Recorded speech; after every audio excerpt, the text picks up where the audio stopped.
মনে হয় টাইম শেষ, টাইম শেষ আমার মনে হচ্ছে, যতটুকু টাইম শেষ। এখন থামিয়ে দিব হয়তো, ভাই থামিয়ে দিল। এটা যেভাবে ঘুরতেছে, যেভাবে দোল খাইতেছে, মনে হয় এটা আরো 5 মিনিট লাগবে থামতে। ভাই যে চিৎকার মারে ভাই, কানের পর্দা টর্দা আপনি ভাইটা যায় ভাই, জানি না, বুঝতেছি না ভাই। মেয়েরা এত জোরে জোরে চিৎকার মারে, কেউ ভয় পায় না ওরা, নাকি অভিনয় করে দেন, নাকি অভিনয় করে? আপনারা কোন তো অভিনয় করে? আমার তো মনে হয় অভিনয় করে, নাকি ভয় পায় সিরিয়াসলি? অভিনয় অভিনয়, আচ্ছা ও বুঝতে পারছি ভাই। আসলে এই দেখেন চিৎকার মারবো, এই দেখেন, এই দেখেন চিৎকার মারবো। এখন আইবো, এই যে শুরু হয়ে যাবো, এই যে এই পাঁচটা না, এখন এখন যখন আসবে চিৎকার মারবে।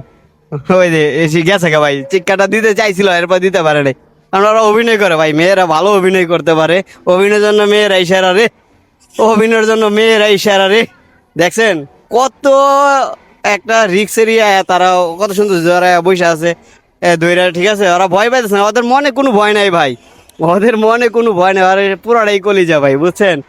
দেখেন ও, ওরে ভাই এই জায়গায় উঠি না, এই যে থামাই দিতেছে, থামাই দিতে আস্তে আস্তে কমে যাচ্ছে। দেখছেন আমি বলছিলাম না, এটা 100 টাকা দেয়, সেটা 100 টাকা গ্যারান্টি দিবে। 100 টাকা গ্যারান্টি দিলে ভাই আমার মতো লোক, আমি তো এমনি ঘুরলে ঠিক থাকতে পারি না, মাথা ঘুরে পড়ে যায়, ঠিক আছে? যদি 100 ঘুরতে দেয় তাহলে কি হবে? হ্যাঁ, এই যে আস্তে আস্তে থামতেছে, আস্তে আস্তে থামতেছে।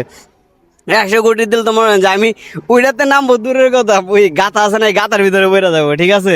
তার জন্য ভাই উড়ি নাই, কপাল ভালো, অনেক ভালো কপাল আমার যে আমি এটাতে উড়ি নাই। যদি উঠতাম আর মাথা ঘুরে পড়ে যেতাম, তাহলে ভাই ঢাকার থেকে আর চট্টগ্রাম যাওয়া লাগতো না, ঠিক আছে? তাহলে আরিফ ভাই তো নিজেই চলতে পারে না, আবার আমি তো অজ্ঞান হয়ে গেলে আমার কিভাবে নিয়ে টাইনা চালাবে, ঠিক আছে? এই যে থামতেছে, থামতেছে, এখন দেখবো ভাই তাদের রিয়াকশনটা দেখবো, তাদের রিয়াকশনটা দেখবো এখন তারা কি করে, যে তাদের রিয়াকশনটা দেখবো কি, তারা নামার পরে মাথা ঘুরাই কি